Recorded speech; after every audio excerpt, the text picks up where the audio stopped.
What's going on, guys? Taniks here, and in this video what I'll do is I'll break down this week's Nightfall, so that way those of you who actually are doing Nightfalls and would need a bit of help would you'll just use this guide and I believe it will help you out.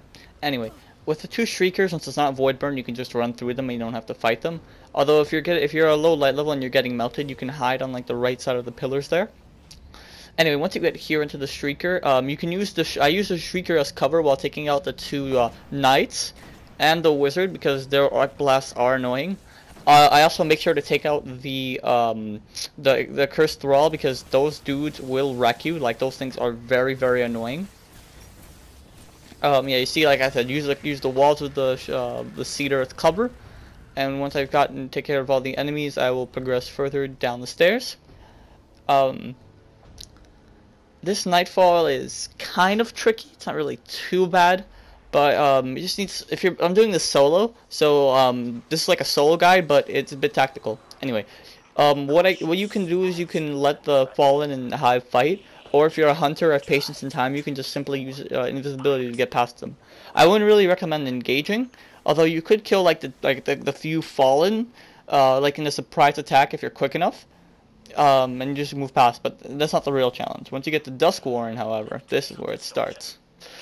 Now, what you want to do, especially if you're doing this solo, is you want to play a bit of Guerrilla, because most enemies have been supplemented by the additional arc damage, since they're using things like an exploding arc attack, an arc knife, an arc bolt that follows you, an arc bolt that doesn't follow you but moves very, very fast. You get the gist, right?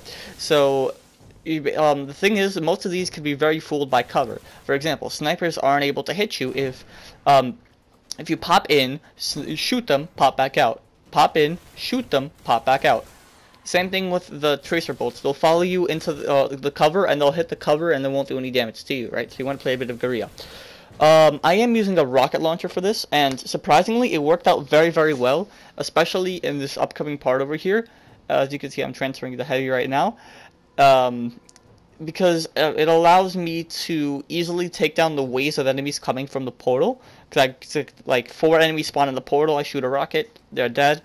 4 enemies come from the portal, I shoot them, you get the point. Rinse and repeat, right?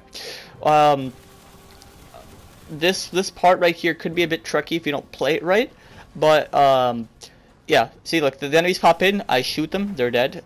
Enemies pop in, I shoot them, they're dead. So yeah, it's more of it's like playing a wave defense game. If one of them misses, that's what your primary is for. I recommend using a Zalo as your primary for in terms of exotics. If you don't have that, patience and time works wonders, as does the Thunderlord, and also Arc Edge surprisingly works pretty well. You can engage enemies quite safely at range. Like you could, if I was to arc edge when I'm shooting my Zala right now, between where the hill would go down between the two legs of the teleporter. Yeah, I do that like 3 times, in between when the waves start, and the enemies walk into it and die. It works quite well. However, now we'll look up to the first Taniks fight, and for this one, I would just hang back by this doorway because there is no places that he can attack you, save he teleports directly to you. But he technically, in the game mechanics, he's not technically allowed to teleport near you per se. He's I'm pretty sure it's set places, with two or three different variables. Like the only times you can teleport is if you were one person would stand by the teleporter, one person stands by where he originally teleports, and the third person would stand by where I am right about now, and he would yeah, he get teleported by the doorway, so you're basically safe if you're in the spawn, right? Yeah, and once you've cleared this out, you've reached the checkpoint, and yeah, now on to the next part. Now, in all of the instances of this fight, especially if you're doing this solo, I like to lock down an area. In this case, it'll be this area over here, mainly because you can use the pilot servitor as cover. Well, no, the pilot servitor stand, sorry. So the enemies that come from the bottom, you don't see them, as well as these hollow screens and the generator over there in front of me. Yeah, and the trick is using angles, which is another great PvP tip, but it works very well in PvE as well. Because look, now none of the enemies can shoot me, and I can kill whichever one comes at me. Um, like people might say that Taniks' solar blasts are a problem, but like you see, if I spin right here, the blast is gonna hit like the curve of the screen in front, and it's gonna be nowhere close to me. Yeah. As a result, there's all the enemies are like at the bottom by the stairs, and as a result, they're not there. Like, basically, once Taniks teleports, I take out these shanks because, like I said, it's all waves. You want to play like because if they all rush at me, I'm most likely going to die, unless I might get lucky with the rocket. But no, see what I do is I take out one, or I take like a few of them at a time. I don't rush. This is a game of patience. Because I'll rush in a normal strike, in a mission, maybe even in a heroic, but in a Nightfall, especially when they have arc burn and all enemies are supplemented, no. A shank can melt me almost as fast as the captain, and that's sad.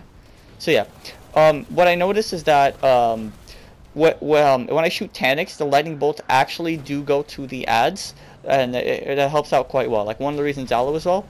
So now I'm trying to use my rocket right here, and I can see that there's ads piling up by the doorway. And it's also, like I said, it's a great way to clear out like areas per se. Now that Taniks is teleported, yeah, like I said, I'll take out one or two of the ads here, and yeah, slowly making my way, like further down. It's like when I clear out the zone, like when I literally can't get any more like kills, then I start to move down. Like I don't rush out and like just immediately like go John Rambo. Like the Terminator, like no. I play this one pretty safely. So now that there's most of the general ads, I see Taniks is teleport, I get the immune, and now there's going to be a bunch of ads that are going to come from the doorway. But that's what Zalo's for. It works quite well. Now you don't want to stand too close, or else you get melted. Like I said, a rocket launcher will work quite well here. You see this? The Zalo, it's very good for team shooting, and it's quite well for like the lightning bolt, like. Now onto the most trickiest part of this entire Nightfall, the tank fight, or the walker fight. Anyway, what you want to do is you immediately want to rush out with an arc sniper, which I recommend you run, and you want to take down the arc side cannon, because this thing will like melt you. It'll force you to be constantly on the move, because the little missile is super slow. Once you do that, you want to come back to the side that you came in, and this entire side right here, we're gonna call this home base. I mean, it's probably not the. It is probably the best if you're more of a passive player, which I recommend you play. Yeah, this Nightfall you want to play really passive, and then there's going to be a bunch of shanks that come at you. You want to stay into this corner here because there's only two places where they can come, from like the top of the stairs and from the left, and they'll usually come from like the stair side. So, yeah, there's like about 6 shanks, I believe. But once you've killed them, you're basically nothing's gonna like rush up on you. Like Taniks isn't gonna teleport, and you're dead, right? So yeah, you can play this as passive as you want. Occasionally the tank will like shoot its missiles, but like I said, it's super slow. It like and you get like 5 seconds to run, and once that happens, you can basically just hide. Here I got lucky, because I probably would have died there if it was like solar burn, but. Once we're here, a cool trick of like disabling the cannon is that you actually mess around with the waves, right? So what I like to do is once I've shot the leg of the leg of the walker, the sniper, and I got it like the halfway point, like the sparks come out of it, I like to switch to my Zalo, and basically what that does is it allows me to it tricked the game into thinking that I've damaged I've gotten the walker like the legs destroyed, and because usually what would happen is you would destroy the legs of the walker, and then like the ads would come out and you wouldn't have time to engage, right? But here, I have all the time in the world to engage with like the walker, and as a result, I don't have to worry about like any ads coming from the side or the front, or yeah, it basically works like that. And as you can see right now, I'm just looking for ads, and I realized there was like that one drag over there. Yeah, this is kind of like you'd want to play a bit more passive. But there will be a point when you play aggressive. But for now, you just simply shoot the legs. I ran out of sniper ammo, which is my mistake. I should have popped the synthesis. And you just want to go all in here. But once you've after a certain while, the snipers will appear. So what you want to do is you actually want to clear out all the ads on the left side, so you actually can come up close. And plus, there's going to be the melee ads that come at you, and they mostly come from this angle, if not always. So what you want to do is with this, like with the Zalo, or maybe when the rocket, you'd want to shoot at the end there. Pick your distance. You don't want to come up close, or else you're probably going to die. And then, like I said, see, you can't really see it for the first one, but I use like the doorway as cover. And yeah, I don't engage all 10 enemies at the same time, right? I pick my fights one by one, slowly. Here I use a rocket to try to clear out multiple ads at once, and yeah, it works. So now I see that there was the 2 snipers, right? Instead of staying out and open and rushing them, what I use is I hide around this door. Like I see the ads up there and I wave. So I see like there's like a little invisibility like invisible barrier there, like around the doorway. So I can sort of use that to my advantage, where I can see the enemy but they can't see me. And the tank itself is quite like slow and stupid now that it's like fast attack, like the arc blasts are taken out. And now I just have to, I have to play a bit of like a passive game, in all honesty. From here, I'm pulling out a special synthesis. And now I didn't realize I had like 15 in my inventory. That's jokes on me, I guess. But now we've taken out one leg. We're gonna take out the other. I'll do the same trick as before, where I would basically get the tank weak. And since I destroyed the cannon, it would count. It will do like a bit more damage, just to try to see if I can like trick like a spawn or another. As a result, this will allow me to have all the time in the world to engage with the enemy, and the tank. That was kind of like a really weird spot. See, like I know the enemy spawned up, right? So now I go in and I kill them, or at least I think they do. That's kind of my fault there, but yeah. And I also another thing that allows me to do is it allows me to like you see there's no ads, I can go basically wherever I want, within reason. Like this entire thing's my home, and like once I've killed, like I've gotten the boss low enough because I kind of miscalculated earlier, the ads will start spawning up. But don't worry, so I don't have to worry about anything. They're slowly coming at me one by one. I don't have to worry about 10 trillion ads coming. And that's the general overall theme of this Nightfall. It's you have to take your time. You have to basically just plan it out in your head if you need to. Where the ads are, how you can limit the amount of engagements that you have just to like one enemy, and basically the point in this Nightfall is it's instead of playing like really aggressive, you actually have to play super passive. So what I'm gonna do right now is I am going to trick the tank. Basically I want him to face me, right? So like I don't want him to face me, so I can actually go to like his I can actually access his core much more clearly now, and I can see his little health. But I know that ads will spawn up. If I take down one more leg, so I have to play this one a bit tricky. What I have to do is I have to get like one of his back legs, right? But it's kind of hard because I don't have a good angle, and even if I did have the right angle, the enemies will spawn up. So what I did in this scenario was I actually went back all the way to the right side, got the tank to like face me, and then I went invisible towards the other side. You're gonna see it in a bit, and it works quite well because now I have clear access to the tank's legs, and I don't have to worry about like hitting the destroy tank. And yeah, that was the Vindal I was raving at earlier.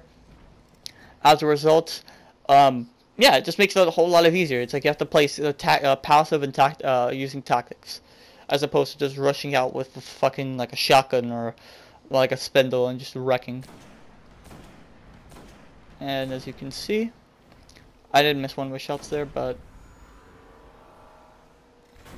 the ads are about to spawn up. So what I do is now is the time you have to actually play aggressive, because now that you see the ads are spawning up, right? So I just, instead of waiting, what I did was I quickly ran, and I even meleeed one of the enemies there. So now, yeah, I just have to wait a bit for them to despawn. And now that they do, time for Now this opening fight with Taniks could be a bit tricky if you don't get it right? So what I would a good thing to do is to use your rockets or sniper to take him out, but Taniks likes to hide and it's quite annoying. So here I'm drawing him out, and once I've done that, I'll back up so I have more time to dodge accordingly to whatever he's gonna do, right? And the odds don't push up too hard, so I can use this distance as my like a choke point, because there's just like a very narrow tunnel. Like I could even fire a rocket and he'll probably hit. And with the I did do quite a lot of damage to Taniks with the sniper. So here it'll be the same principle really: grenade, sniper, and rocket. And in Taniks' first position, I'll use these status monitors as a means of like cover. Like I'll snipe him once, pop into it, or leaving time to reload. Like snipe him. Yeah, let's see right now. Because Taniks would shoot where my position is, and my position would either be like inside of the status monitor. I could even stand here and shoot, but then the ads are gonna spawn, so I stay here for a little bit, and then I push up to my next position here. There was like a weird glitch where Taniks would spawn at where it was just right there. But it hasn't happened here, so thankfully that's probably patched or something. Now, what I do is I slowly but surely take down Taniks' health. This position, it has like a few of holes here and there, so the ads might be able to get like 1 or 2 shots off on you. But yeah, they're very easy pickings, especially considering that like let's just say in certain spots, like there's only like a visible area behind you, and there's like a guy there. You just he shoots you once or twice, but you melt him. You don't have to worry about getting shot at from all sides. So the tricky here thing might be ammo, but that's what invisibility is very good for. And you're gonna see in a bit just how many. Yeah, see, I almost died here, but thankfully the ads can't really see me too well. Like you see that shank over there, like all those shanks to the left, they couldn't really see me too well in that position. The only people who could see me as like a shank by Taniks. And I noticed there's a bunch of heavy ammo, so that's what invisibility is very good for. Patience and time works quite well, and look at that! You do not want to fight that. That's what the spot is good for, because the ads will pile up below you and you don't have to worry about anything. Now we just kill Taniks. And will I get the does not bow? Let's find out. And oh, legendary. Can it be? Please don't be an engram. Oh, it's a cloak of Taniks. Not even a good cloak of Taniks, because mine is better. Dismantled. Anyway, here, let me put on my good cloak of Taniks. And well, time to get this what's its face? Time to get this Eos Luna with what's its face? Outlaw and like Luck in the Chamber, some shit like that. Or crowd control or reactive reload. Come on, give me something damage perks. Alright. Just don't give me anything like strange coins, that'd be sad. Just give me something valuable. Come on, Bungie, you can do this, you can do this. God damn it! I'm out.